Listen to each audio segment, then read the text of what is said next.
In the quiet stillness of Northern California during the late 1960s, fear was not an emotion people often wore on their faces.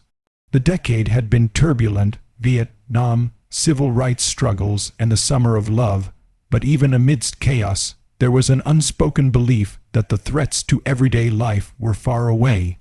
That changed when an unknown figure emerged from the shadows, a figure who called himself the Zodiac, a man, or perhaps a phantom, whose actions would grip the state with terror, baffle the authorities, and etch himself permanently into the pages of criminal history.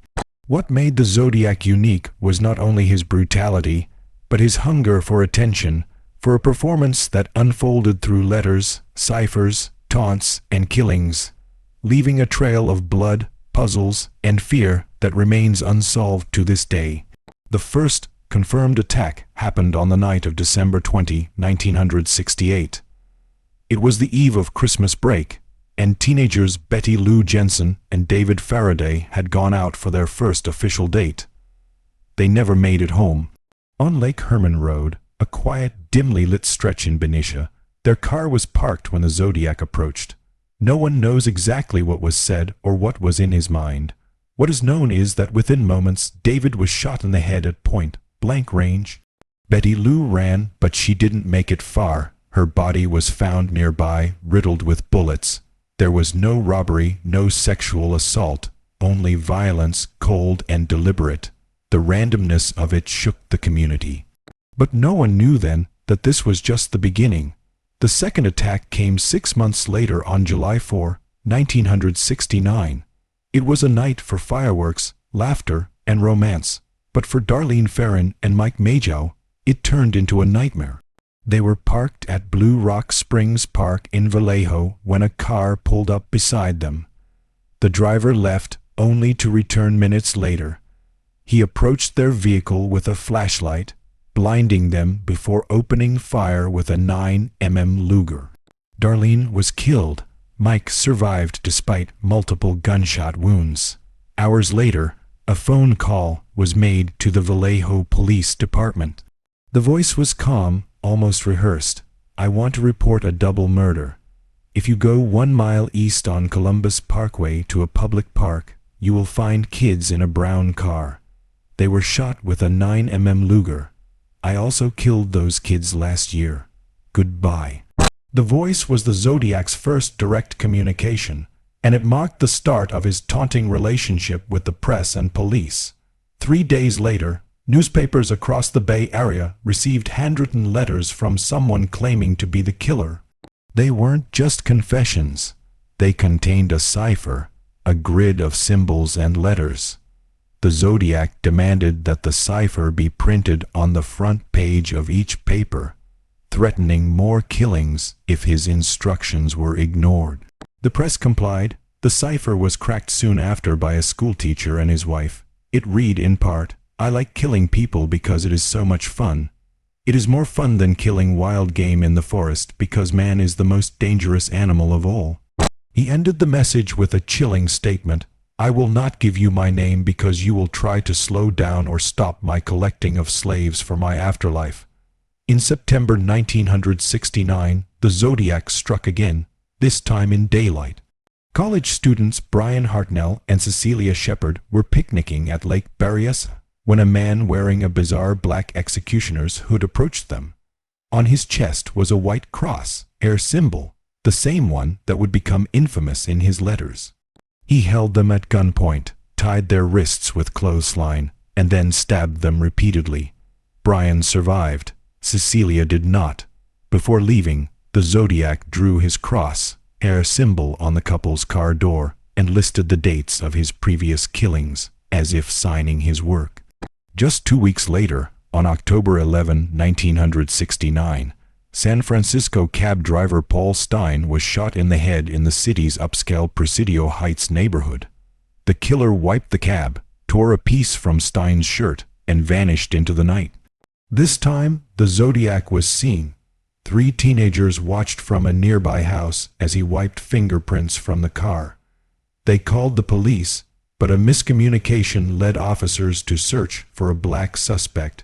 allowing the white Zodiac to walk away. Days later, the San Francisco Chronicle received another letter, this one containing the bloodstained piece of Stine's shirt, proving the killer's identity. What followed was a cat and mouse game unlike anything law enforcement had experienced. The Zodiac's letters became more elaborate, taunting police for their failures and sending more ciphers, some of which remain unsolved even today.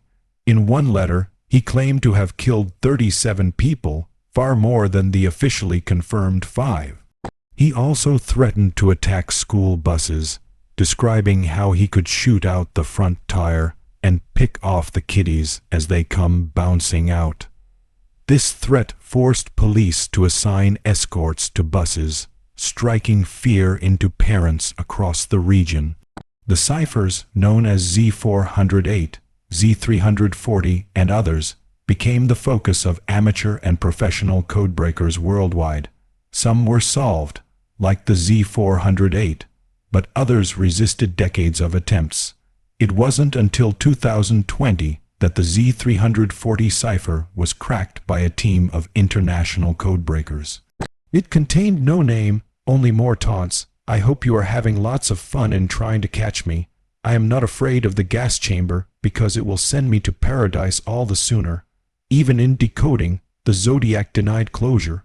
Over the years, dozens of suspects have been named, each with their own set of compelling but inconclusive evidence. Arthur Lee Allen was the most famous.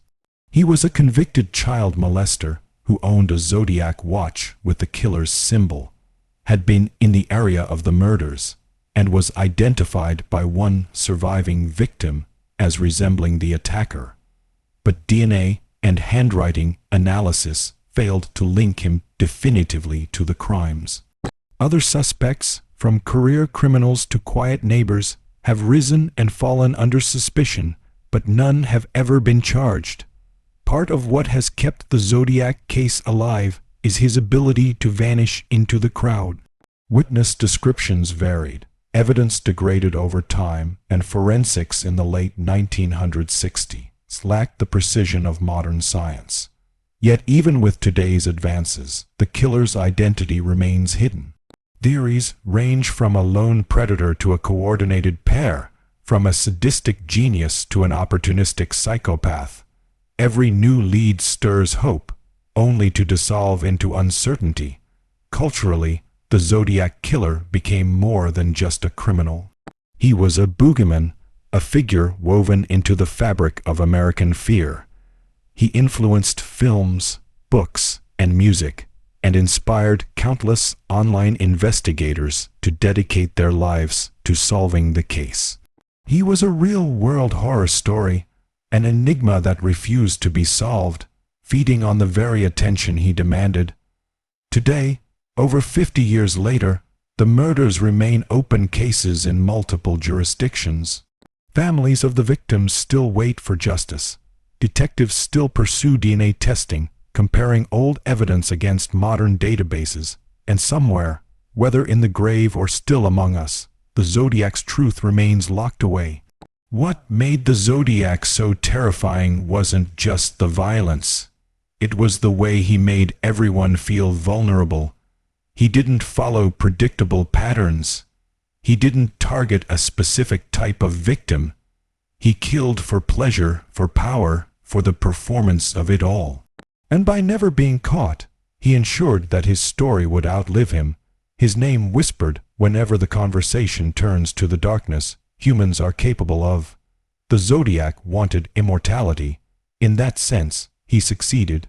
His cross, hair symbol, his cryptic words, his voice on the phone, all of it lingers like a ghost in the Californian air.